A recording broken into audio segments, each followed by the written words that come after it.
Hey everyone, welcome back to your favorite. I'm Emma, and as always, I'm here with my co-host, Mike. Hi, everyone. Today's episode is something super practical, and honestly, something I think we can all relate to. So, a quick question for you guys. Ever wondered what it really means when someone says something like, "Oh, that's lit," or maybe they're like, "Wow, don't be so salty." I mean, I remember the first time I heard someone say salty. I thought, maybe they'd eaten too many chips or something.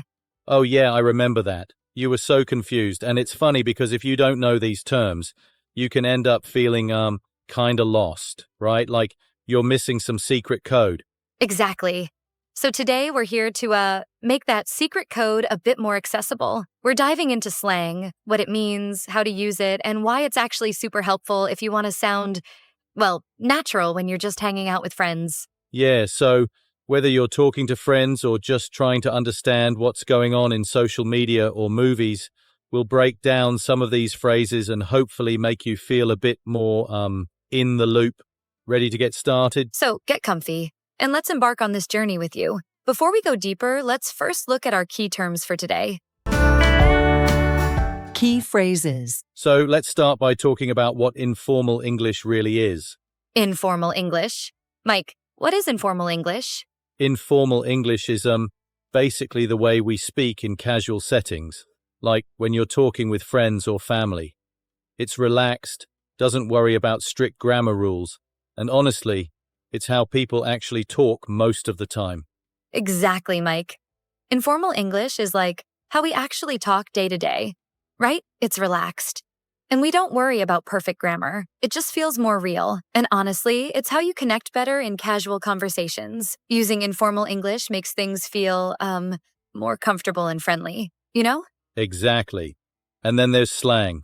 Slang. Mike, slang. What is it? Slang, which is like the next level of informal English. Slang words and phrases are often super creative, and they're kind of like a code for specific groups. You know, different ages, regions, and even communities have their own slang terms. Right? And what's funny about slang is that it's always changing. A word that was cool a few years ago might sound, totally outdated today. Plus, slang isn't always understood everywhere. So what's common in one country or city might not mean anything in another. Yes, slang helps you sound more natural in casual conversations, but it's also something you got to be careful with. Like if you're at work or in a formal setting, maybe don't start with, "Yo, what's up?" It's about knowing when and where to use it. So true.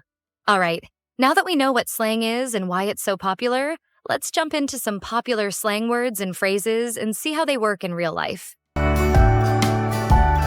Popular slang words and phrases. All right, so let's dive into some of the most popular slang phrases you'll hear in English. We'll break it down by category, starting with greetings and farewells. Yeah. First up, we've got yo. This one's super casual and usually just means hi. You'll hear it a lot in casual settings, especially with friends. It's kind of like saying, "Hey, what's up?" Exactly. And speaking of what's up, that's another way to greet someone. It's like saying, "How's it going?" or "What's new with you?" Super common, and you'll hear it all the time in informal chats. And for farewells, there's later. It's short for see you later and is a quick, casual way to say goodbye. So instead of saying goodbye, you just go, "All right, later." Moving on to some expressions for agreement or disagreement. One popular one is bet. When someone says bet, it's like saying okay or you got it. It's often used to show you're on board with something. Yeah. And then there's facts. This one's used to show you totally agree with what someone just said. Like if they made a good point. If someone says something that's absolutely true, you just go, facts. Now let's talk about ways to describe emotions or reactions. One of the most popular ones is lit. If something's lit, it means it's super exciting or awesome. You'd say, "The party last night was lit." Then there's low-key, which is like saying you feel something, but, you're kind of downplaying it. Like, "I'm low-key excited for the weekend." It's a way to admit something without making it too big of a deal. And don't forget salty. If someone's salty, it means they're annoyed or bitter about something. Like, if you lose a game and keep complaining about it, your friend might say, don't be so salty. Exactly.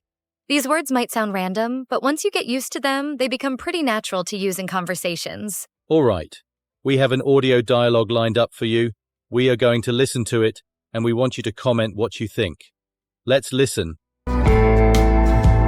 Yo, Alex, what's up? Not much, man. Just chilling. I just finished that new show everyone's talking about. It was low-key fire, not gonna lie. Facts! I watched it last weekend. The ending was, lit, but kinda messed me up. Didn't see that twist coming at all. Same. I was actually salty they left it on a cliffhanger, though. Like, why do that to us? Bet. Now we're stuck waiting forever for the next season. But hey, it keeps you hooked, right? Keeps the vibe going. True that. So, what else is new with you? You got anything exciting going on? Not really, just, vibing through the week. Oh, I low-key started working out again, trying to get back in shape. It's been a struggle, though. Dude, go off. That's awesome.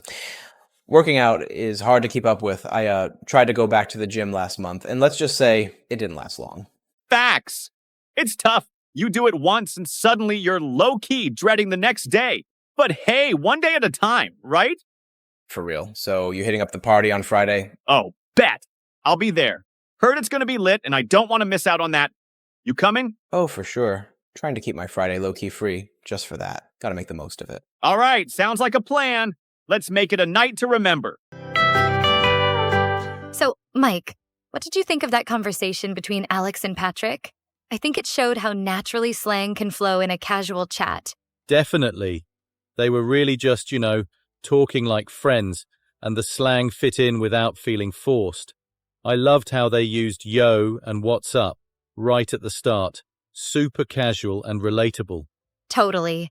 And it's interesting to see how phrases like bet and facts come up so naturally in their conversation. They add personality without even having to think about it. Yeah, and I noticed how salty and low-key added a little humor and honesty to what they were saying.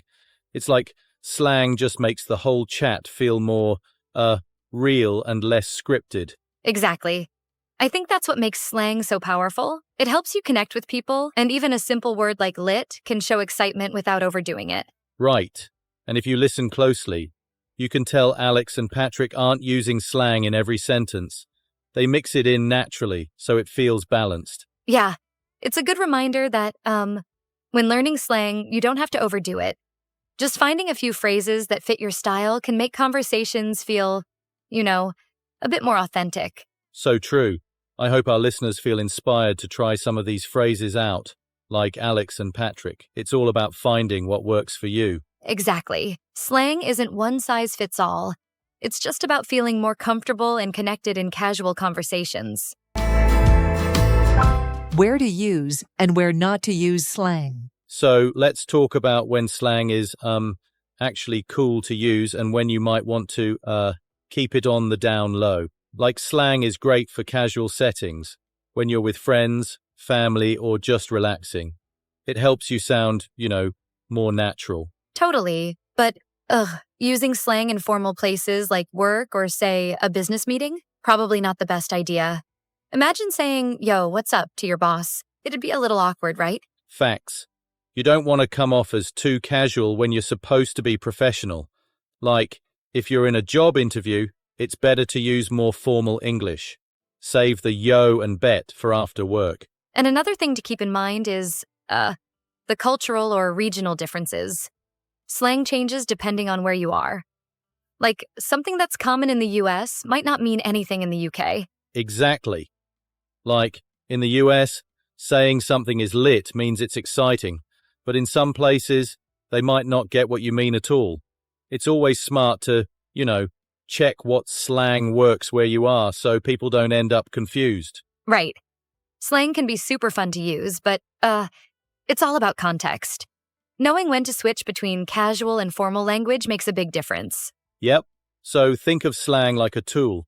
You just have to know when to bring it out and when to, keep it in your back pocket. All right, so let's talk about how you can actually keep up with all these new slang words because, let's be real, slang is always changing, right? Tips to keep up with slang. Absolutely.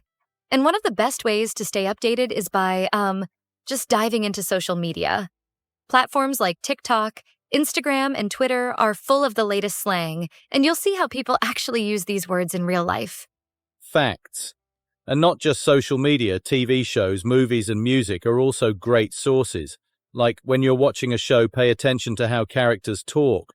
You can pick up on phrases and start using them naturally. Yeah, and music is a big one too.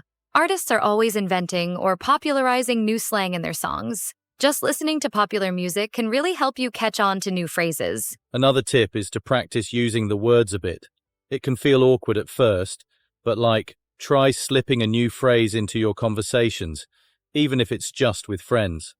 The more you use it, the more natural it feels. Exactly. And don't be afraid to ask someone if you're unsure about a phrase.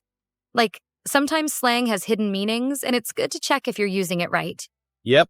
So, if you're curious about a new word, look it up or, ask a friend. Staying curious is key to keeping up with slang and using it confidently. So, now that we've covered some ways to learn slang, let's talk about the potential pitfalls. Because, honestly, it's easy to make mistakes when you're learning new slang. Slang pitfalls and common mistakes. For sure. One big thing is overusing slang.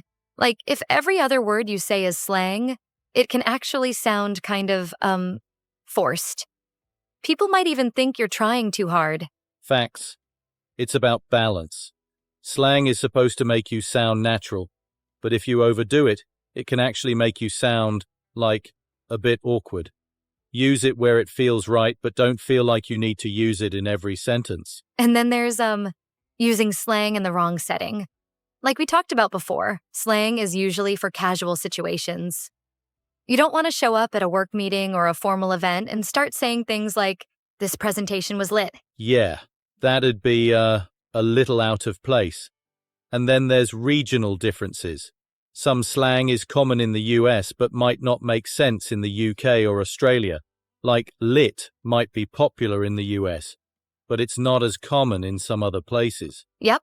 Or even different parts of the same country. Slang varies so much, so it's good to be aware of where certain phrases come from and if they make sense to the people you're talking to. So true. Slang is fun, but it's best when you know the context and don't go overboard. It's all about keeping it natural and, making sure it fits the conversation. All right, before we go, let's recap some of the phrases we heard from Alex and Patrick earlier. This is your language takeaway. Language takeaway. A few phrases you can try using. Yep. So first up, we have yo and what's up. Both are super casual ways to greet friends. And for saying goodbye, they used later, which is just a quick way to say see you later. Then they used facts and bet. Facts is a way to agree, like saying you're totally right. And bet is another way to say okay or I'm in. They also used low key, which is great for when you want to admit something quietly or not make a big deal about it, and salty, which is when someone's feeling a bit annoyed or bitter. And finally, lit, which they use to describe something super exciting or amazing. These are phrases that make conversations sound natural and fun. Try out a couple of these in your own conversations and see how they feel. It's all about experimenting and finding your own style with these words. All right, that's a wrap on today's episode. We hope you guys enjoyed diving into the world of slang with us and picked up a few new phrases to try out. Yeah, slang can be such a fun way to, make your English feel more natural. Don't be afraid to experiment a little. Just remember, the more you use it, the easier it gets. Exactly. So here's a little challenge for you. Pick one new slang word or phrase from today's episode and try using it in a conversation this week. See how it feels, and don't worry if it takes a bit to get used to. Before we wrap up, we want to remind you to subscribe and turn on the bell icon so you don't miss our next episode. And if you enjoyed today's episode, give it a thumbs up and leave a review in the comments. We'd love to hear from you. Thanks for tuning in, and we'll catch you next time. Bye for now, and good luck with your slang adventures.